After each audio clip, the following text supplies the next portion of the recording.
Assalamualaikum warahmatullahi wabarakatuh. Perkenalkan nama saya Muhammad Rafi Ahlah Rabbani dengan NIM 2022 103703111152. Di sini saya akan mempresentasikan tentang penerapan kecerdasan buatan dalam lingkungan manufaktur, GMP, dan kesehatan kerja.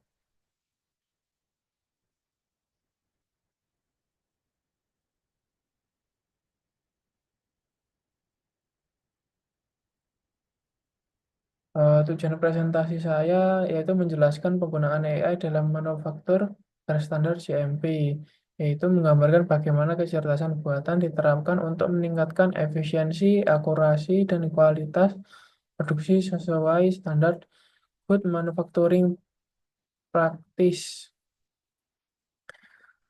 Yang kedua, menjelaskan peran AI dalam mendukung K3, kesehatan dan keselamatan kerja, menunjukkan bagaimana AI berkontribusi dalam menciptakan lingkungan kerja yang lebih aman melalui pemantauan, deteksi risiko, dan analisis data pekerja. Yang ketiga, menguraikan tantangan dan rekomendasi implementasi AI. Mengidentifikasi hambatan dalam penerapan AI di industri serta menawarkan solusi strategis untuk adopsi yang efektif dan berkelanjutan. Selanjutnya, integrasi AI dalam GMP dan K3. AI sebagai alat bantu mengambil keputusan berbasis data berguna untuk menganalisis data produksi dan lingkungan kerja secara real time untuk mendukung keputusan yang tepat, akurat, dan berbasis fakta. Selanjutnya, mencegah kecelakaan kerja dan meningkatkan efisiensi. AI dapat mendeteksi potensi risiko sebelum terjadi dan mengurangi human error, serta mengoptimalkan alur kerja demi produktivitas yang lebih tinggi. Selanjutnya, peningkatan keselamatan kerja dan lingkungan kerja. Menjamin standar kualitas produk tetap konsisten serta menciptakan lingkungan kerja yang aman, bersih, dan sesuai regulasi. Kemudian aplikasi AI di lingkungan GMP. Yang pertama, monitoring proses otomatis, yaitu AI memantau jalannya proses produksi secara terus-menerus untuk memastikan kesesuaian dengan standar GMP. Yang kedua ada kontrol kualitas real time, yaitu mendeteksi cacat atau kesalahan produk secara langsung saat proses berlangsungnya sehingga mengurangi resiko produk gagal. Kemudian deteksi dini, anomali, dan deviasi, yaitu AI mampu mengenali pola yang menyimpang dari standar, sehingga tindakan korektif dapat segera diambil sebelum terjadi masalah yang besar. Kemudian, prediksi maintenance alat produksi. Dengan data historis, AI memprediksi kapan mesin perlu perawatan untuk mencegah kerusakan mendadak dan downtime produksi. Kemudian, pengaplikasian di dalam K3. Yang pertama, memantau kelelahan dan stres kerja. Sensor wearable, kamera, dan AI mendeteksi kesalahan. Selanjutnya, analisis risiko otomatis. Prediksi kecelakaan berdasarkan data historis. Kemudian, virtual safety assistant, yaitu chatbot dan aplikasi AI untuk edukasi dan pelaporan bahaya kerja. Selanjutnya, AI dalam audit K3. Berguna menganalisis pelanggaran protokol K3 dari CCTV atau data IoT.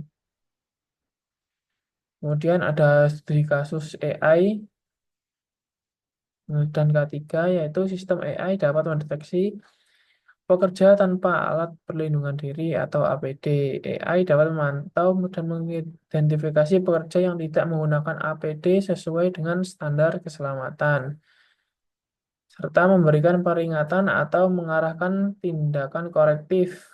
Kemudian ada pemantauan kualitas udara dalam ruangan kerja tertutup. AI dapat digunakan untuk memantau kualitas udara secara real time, mendeteksi konsentrasi gas berbahaya atau polusi, dan memberikan peringatan sebelum kondisi berbahaya terjadi. Selanjutnya ada penyesuaian beban kerja berbasis deteksi tingkat kelelahan AI menganalisis pola kerja dan tingkat kelelahan pekerja secara otomatis menyesuaikan beban kerja untuk menghindari overwork dan mengurangi risiko kecelakaan.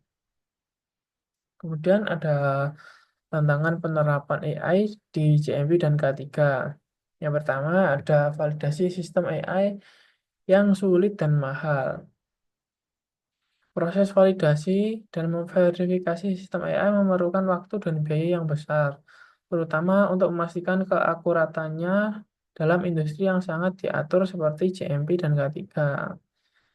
Kemudian privasi dan etika pemantauan karyawan.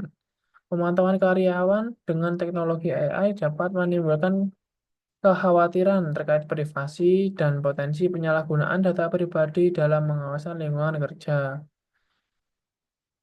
Selanjutnya, kualitas data pelatihan dan potensi bias algoritma. AI sangat bergantung pada data pelatihan yang berkualitas. Jika data yang digunakan tidak pres- representatif atau bias, maka sistem AI dapat menghasilkan keputusan yang tidak akurat atau tidak adil. Yang terakhir ada kesiapan SDM dalam menerima teknologi baru. Tenaga kerja yang belum terbiasa dengan teknologi baru mungkin menghadapi kesulitan dalam beradaptasi dengan sistem berbasis AI dan memerlukan pelatihan perubahan mindset yang signifikan.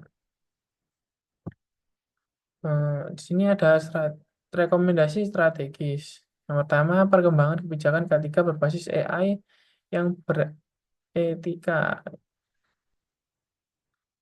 yaitu menerapkan kebijakan yang mengutamakan prinsip etika dalam menggunakan AI untuk keselamatan kerja dengan memperhatikan hak-hak privasi pekerja. Yang kedua, libatkan pekerja dalam pengembangan sistem AI.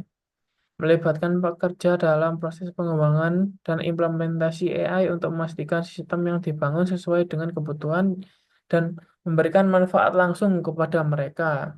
Yang ketiga, pastikan transparansi dan validasi sistem AI. Menjamin bahwa sistem AI yang digunakan dapat dipahami dan diverifikasi serta dapat dipertanggungjawabkan agar memenuhi standar GMP dan K3. Yang terakhir, lakukan pelatihan K3 berbasis data dan prediksi AI. Mengintegrasikan data dan prediksi AI dalam pelatihan keselamatan kerja untuk meningkatkan kesiapsiagaan pekerja terhadap potensi bahaya dan mencegah kecelakaan. Kesimpulannya, yaitu AI meningkatkan efisiensi, keselamatan produk, dan keselamatan kerja. Penerapan AI dapat mempercepat proses produktivitas, memastikan kualitas produk, dan menciptakan lingkungan kerja yang lebih aman bagi pekerja. Yang kedua, penerapan AI harus sesuai dengan regulasi etis dan inklusif, yaitu penggunaan AI perlu mengikuti standar regulasi yang berlaku serta pertimbangkan aspek etika dan inklusivitas dalam pengambilan keputusan dan pemantauan. Yang terakhir, kolaborasi lintas sektor ya penting untuk penerapan berkelanjutan. Keberhasilan implementasi AI dalam industri JMP dan K3 memerlukan kolaborasi antara pemerintah, industri, dan akademis untuk memastikan teknologi yang diterapkan secara efektif dan berkelanjutan. Sekian, terima kasih. Assalamualaikum warahmatullahi wabarakatuh.